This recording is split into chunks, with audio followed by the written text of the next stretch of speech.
Good morning. Morning. Good morning. Good morning. Happy Tuesday and welcome to the First District Court of Appeals.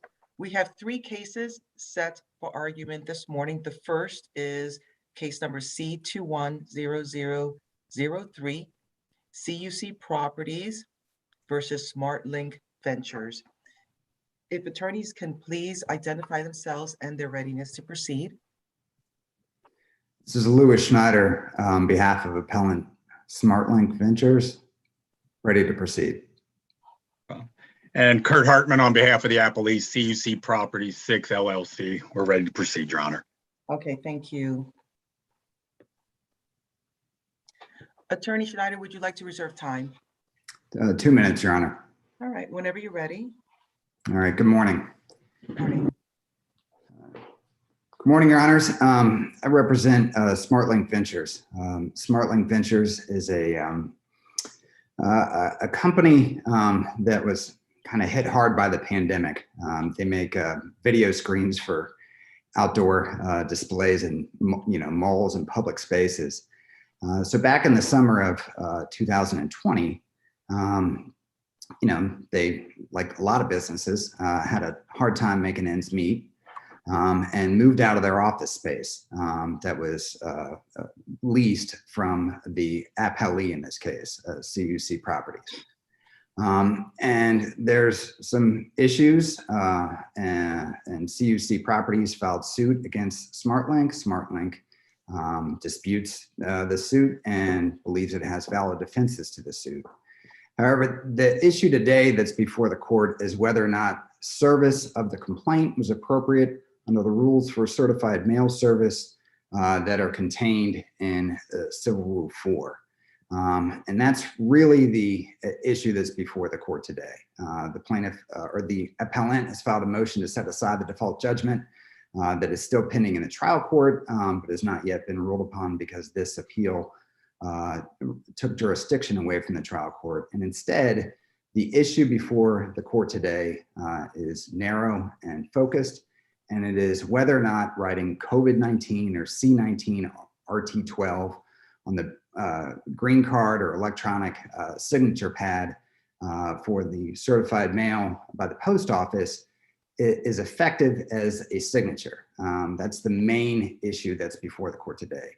The other issue is whether or not the requirements of certified mail were met, even if that does constitute a signature, based on the specific language that is contained in Rule 4.4 or 4.1A1A.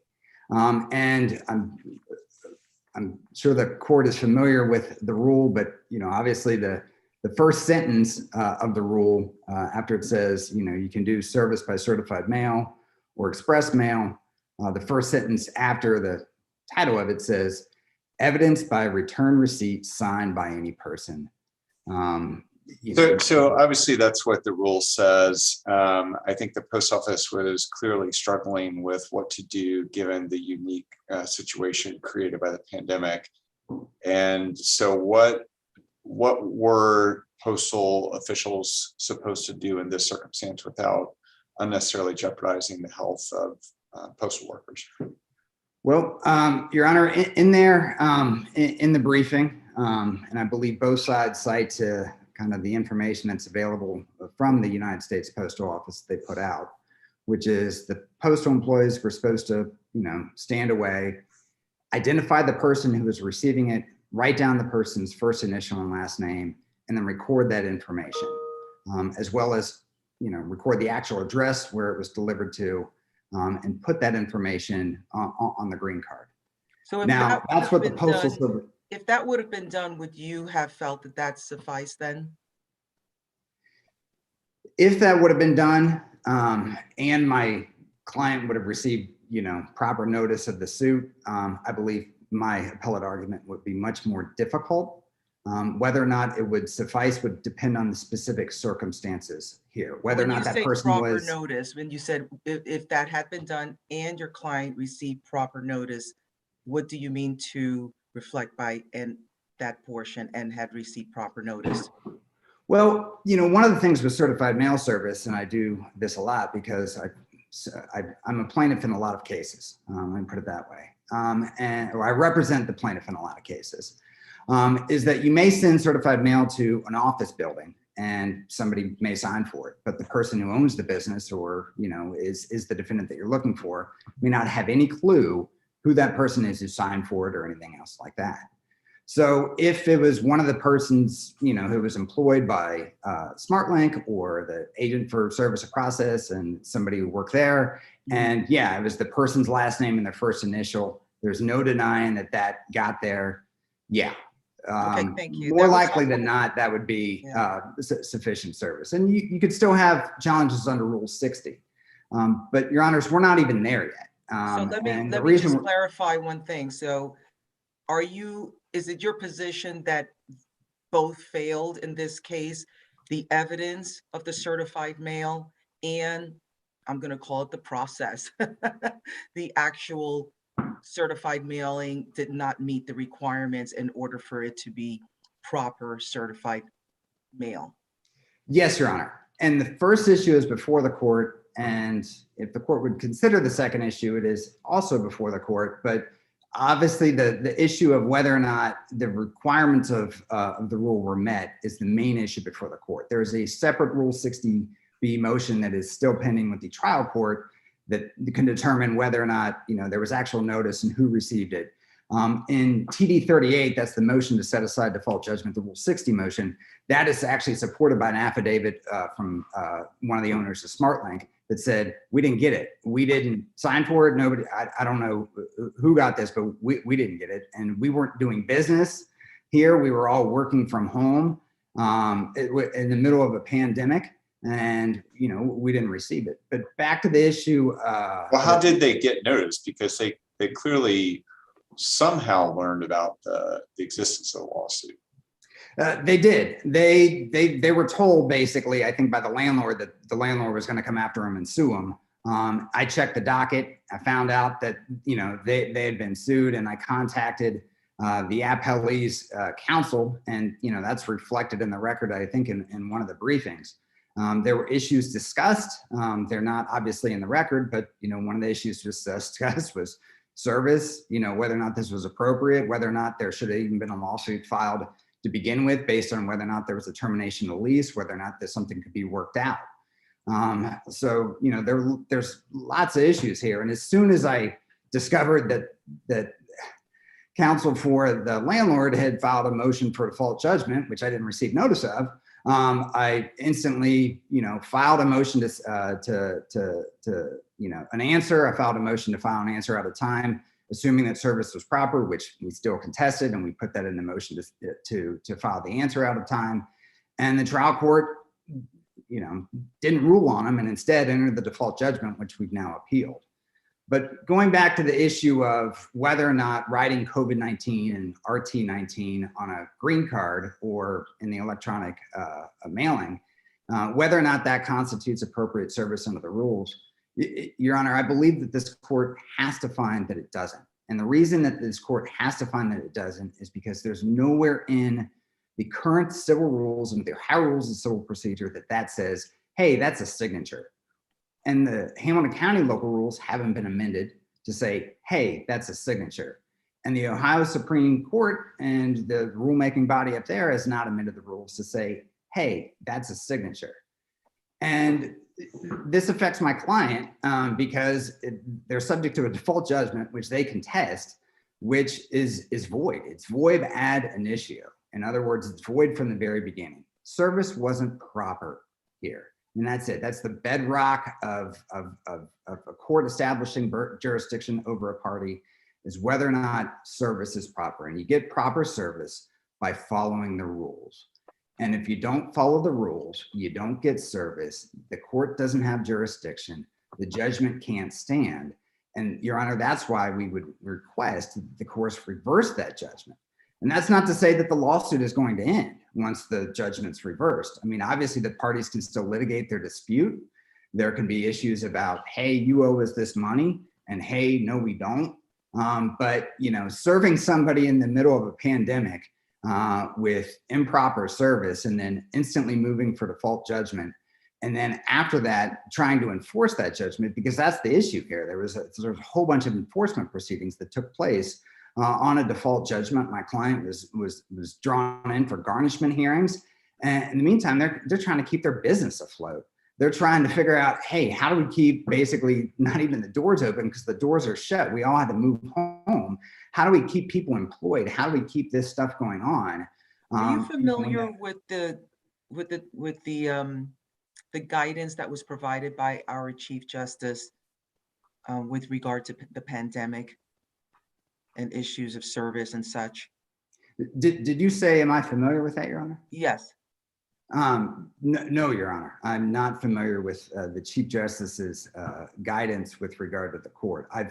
I did review, I think it was the Ohio Judicial Association or the Ohio Judicial Committee's letter, kind of open letter to courts that basically said, hey, be careful with service. I actually spoke to the author of that letter yesterday, but I have not seen anything from the Chief Justice of the Ohio Supreme Court with regard to certified mail service.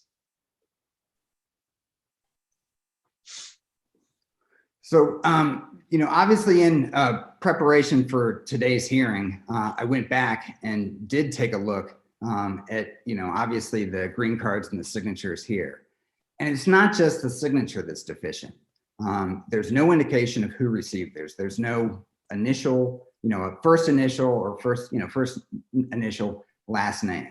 On one of them, there's not even an address written. On the other one, it's an incomplete address. And obviously there's a date and time when it's delivered, but it doesn't necessarily show who it goes to. And if you look back at the requirements of Rule 4.1A1, there's essentially 4 requirements in it. It's got to have the signature by the person. It's got to say, hey, who it was delivered to, and when and where. We've got the when here. We kind of got the where on one of them, but the first 2, Your Honors, are not met. So that obviously, kind of is the entire nut, the nut of this appeal, which is if you do not have effective service under Rule 4.1, then you can't proceed with your lawsuit. That doesn't mean that you can't go and get service another way. There's even a waiver provision under Rule 4.7 where you can ask the defendant, or whoever's supposed to receive service to waive it. That wasn't done here. You can do service through, a process server. I was actually served personally with service in the middle of the pandemic in a miscellaneous action to get some records from my office, and me and the process server worked it out. So I appropriately received service and notice of the complaint that had an accompanying subpoena with it. So there were other ways to effect service here that would have been appropriate and arguably had the requirements of the post office's own kind of modifications to service been made here. There was somebody identified.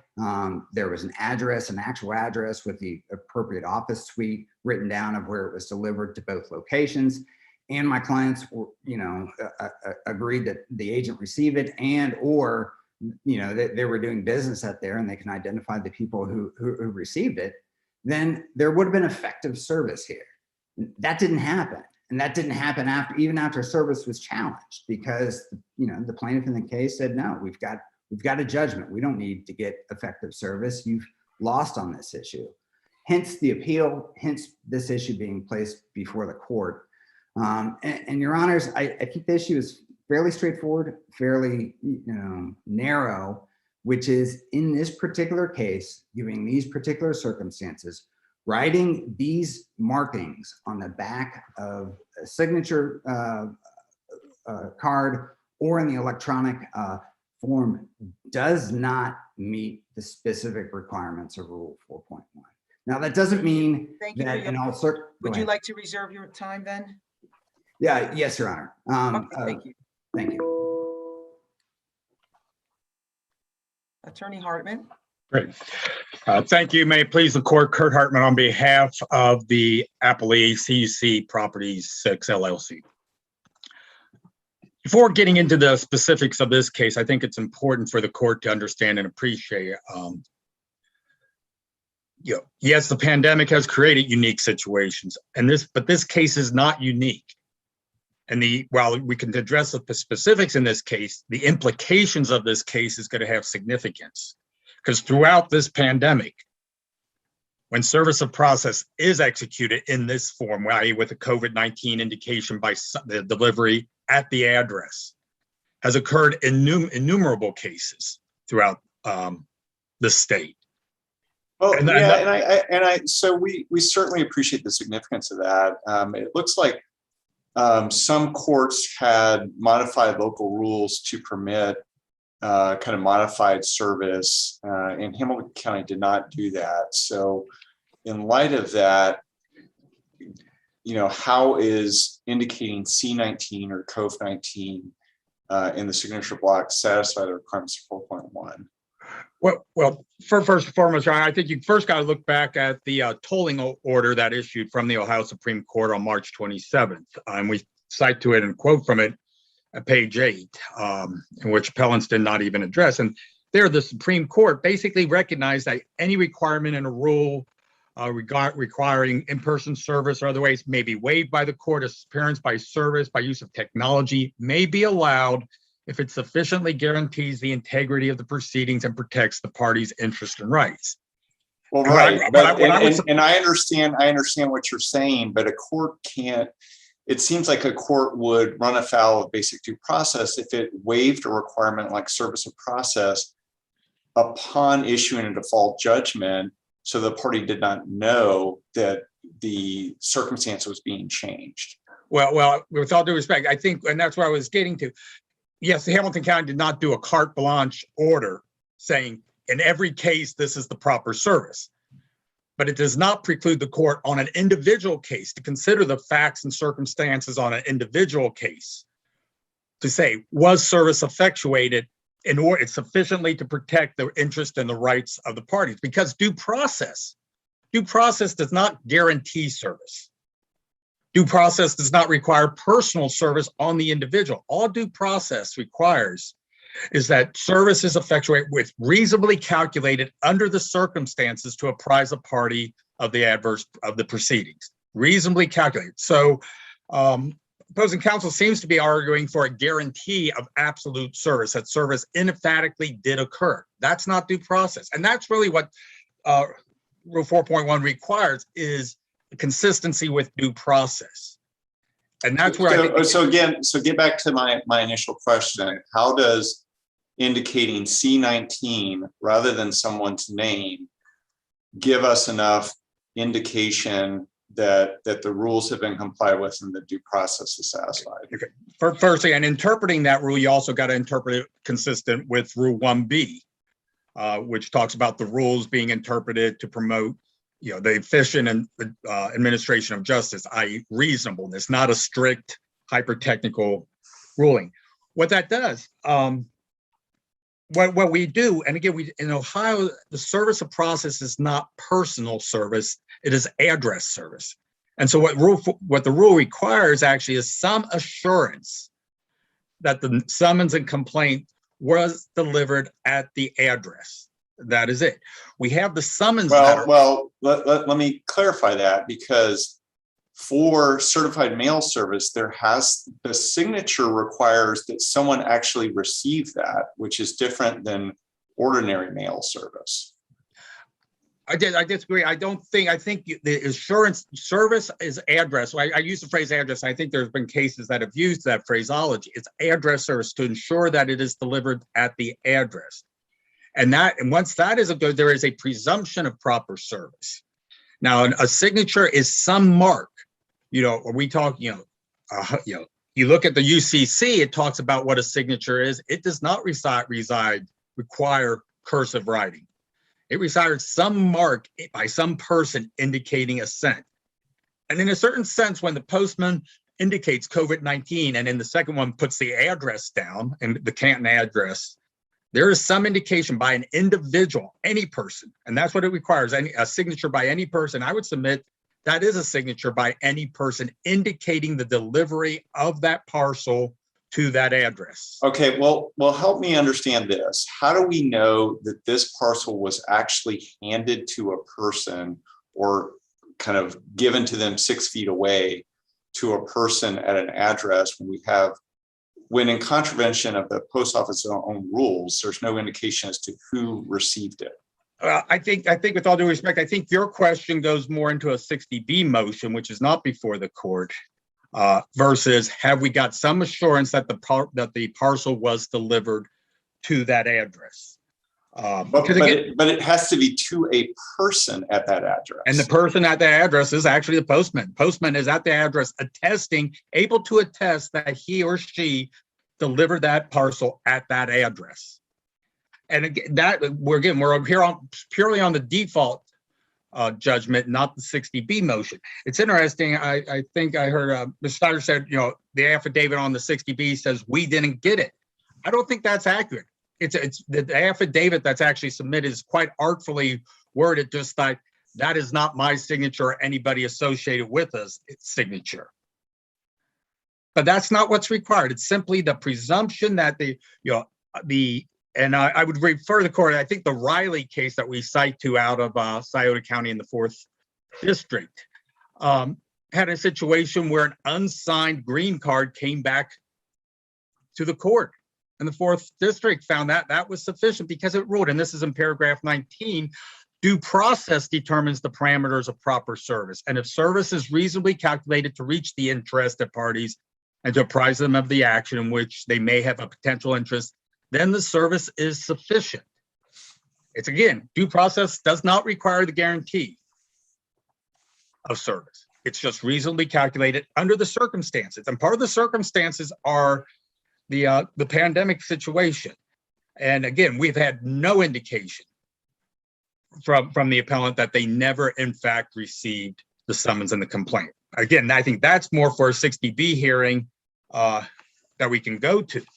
But here, it's a simple matter of was service reasonably calculated and effectuated at the address with, and by the indication of the COVID-19 on the return receipts with the Market Avenue address in Canton, Ohio, it clearly indicating the address, but you can also look at the summons and where the summons were directed.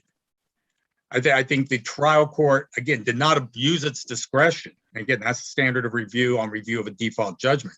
Did not abuse its discretion in terms of finding service was effectuated and default judgment was appropriate.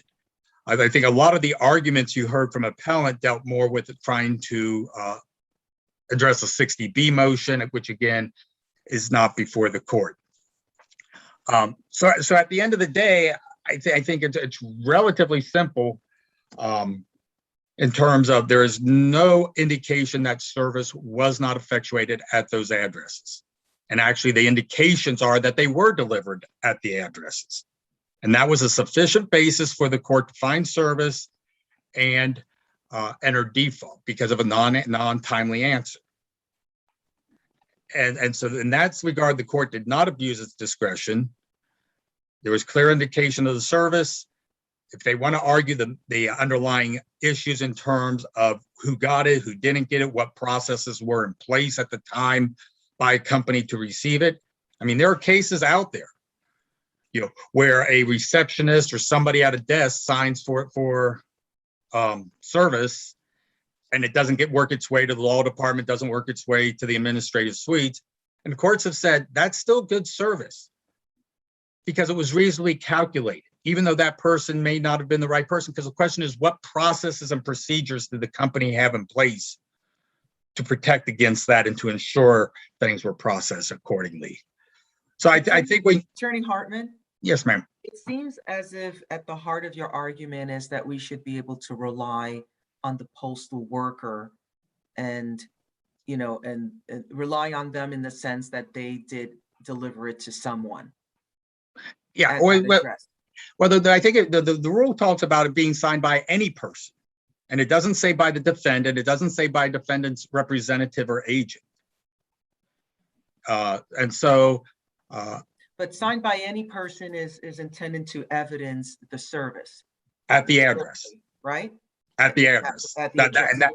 Right, So it correct. seems- And that's the key. It was served, so go ahead, Your Honor. it seems to me that the heart of your argument is that we should be able to rely on the postal worker when they signed to evidence the service that they did in fact deliver to a person at that address.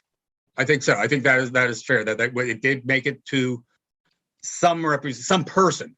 I don't, again, whether or not it's the representative, the question is what processes and procedures does a company have in place to ensure that? And the one with the address is actually the registered agent for the company in Ohio. So I think that is the gist of the issue. Yes, Your Honor.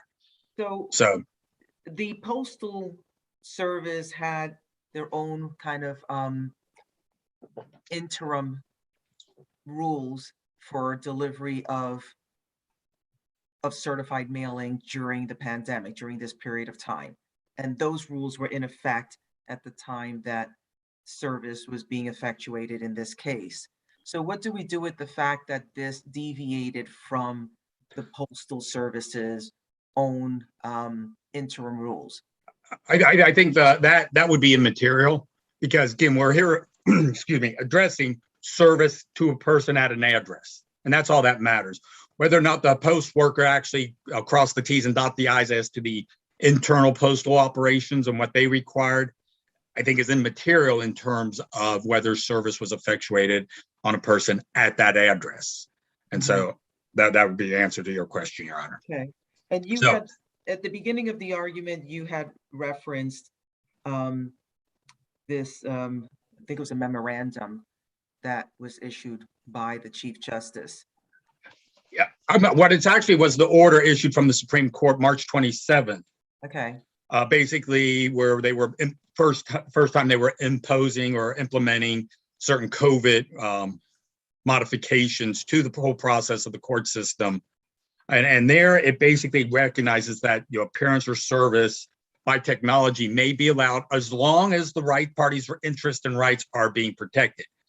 To Okay, me, that so I want to follow up with that point, because you said that it was the judge's obligation to ensure that occurred. So where do we have evidence on the record that the judge engaged in the analysis that you were just positing? Well, I think first and foremost, as the appellees, it's not our obligation, it's the appellant's obligation to put in the record evidence that the judge did not. There's a presumption of regularity in the proceedings below, and the duty and burden is upon the appellant to demonstrate. But you're not answering my question. I mean, you're saying that the judge had some obligation to ensure that there were fair processes and procedures employed to ensure that the appellant here received notice. And so my question is, well, where do we have any indication that that analysis or something like that was done by the trial judge? Well, I think it's in the record. I think she. Well, where? I mean, tell me where. That's my question. I'm going to tell you, we've got the return receipts. We've got the indication as to where the summons was issued and directed. And we've got clear indication it was delivered to those addresses by a return receipt with an individual marking it, i.e. signing it, whether or not how you characterize it. But you're talking about evidence in the record. I'm talking about where did the judge engage in the assessment of that evidence and ensure that the appellant's rights were being protected? I think when the judge reviewed, I think, again, there's always a presumption of regularity in the proceedings below.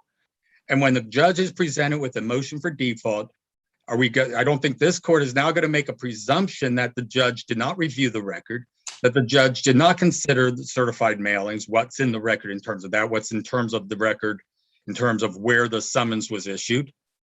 Judge, I think you have to presume that the judge did review the record that was before him or her, and then made that determination. And that if you're trying to challenge that on appeal, the burden is upon the appellant to demonstrate it did not occur. And so, I mean, as the appellee, it's not our obligation to put in the record a transcript saying, okay, judge, you did this, you reviewed this. It's the obligation, or did not review it. The obligation is upon the appellant to put in the record, ensure the record demonstrates that did not occur. So regularity of proceedings below supports that because there is indication in the record where the summons was sent. There's indication in the record that it was delivered to those addresses and a person and came back, and go from there. I think we lost Judge Zayas.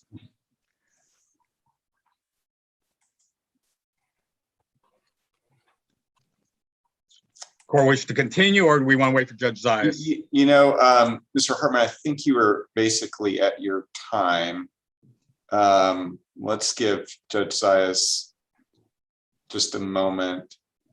And if we can't get her, we'll proceed with the rebuttal. So just sit tight for a second.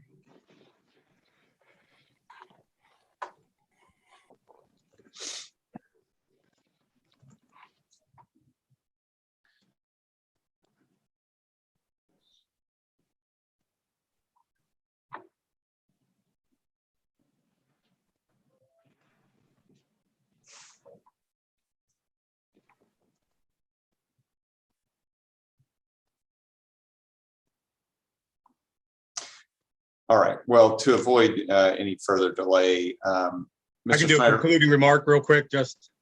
sure. I would just, just recognize we're here simply on whether the trial court abused its discretion in terms of granting default judgment, not the review of a 60B motion. We believe, based upon the evidence in the record, the trial court clearly did not abuse its discretion. Therefore, would ask the court to affirm the trial court's entry of default judgment. Thank you. Okay. Thank you, Mr. Hartman. Mr. Schneider, you have 2 minutes for rebuttal. A few points, and I'll try and keep them brief, but I've got a few. First, this is an abuse of discretion standard. This is basically this court deciding whether or not this judgment is void ab initio because the requirements of Rule 4 were met. Also, the United States Postal Service's own policies say that, hey, these markings, COVID-19, CR19, are not to be used as signature, and that's contained in page 6 of my brief. They basically say we're not signing for customers. We're not signing. So the issue of whether or not the Postal Service is signing has been addressed by the Postal Service itself, and they said we're not signing for them. The other issue brought up was whether or not there was any evidence in the record that my client didn't receive this. If you look at the affidavit attached to the transcript of the docket on number 38, paragraph 4 of that affidavit says SmartLink didn't get it. So I'm not sure where the artful drafting of an affidavit says when SmartLink saying, hey, we didn't receive it. Going back to the trial court and whether or not the trial court actually considered this, it went up to the magistrate's office here. So the magistrate reviewed and approved it and then sent it up to Judge Baradon for review. The only indication that there was proper service came on the actual motion for default, where appellee's trial counsel represented to the court that there had been proper and effective service under certified mail. It doesn't look like there was any addressing of these issues regarding signature by the trial court at all. Your Honors, there is still a Rule 60B motion pending. In the event that this court does deny this appeal, we would request that the court send this back down for determination by the trial court of the Rule 60B. However, before that step is even made, Your Honor, we would strongly request this court consider that service was not done in this case. This judgment is void ab initio. There is no indication of who received this. COVID-19 by itself or C19 R12 is not sufficient service. There needs to be something more that wasn't done in this case. We would respectfully request that this court vacate the default judgment in this case, allow the trial court to have this case proceed with a complaint and an answer and a litigation of this case on its merits with appropriate due process in place. Thank you very much for your time this morning, Your Honors. Thank you, Mr. Schneider. Thank you both for your arguments today. Apologies for the technological glitch at the end. But with all things pandemic related, we have to kind of adapt on the fly. With the case will be submitted, we'll issue a timely written decision. Hope you both have a great day. Thank you, Your Honor. Your Honor.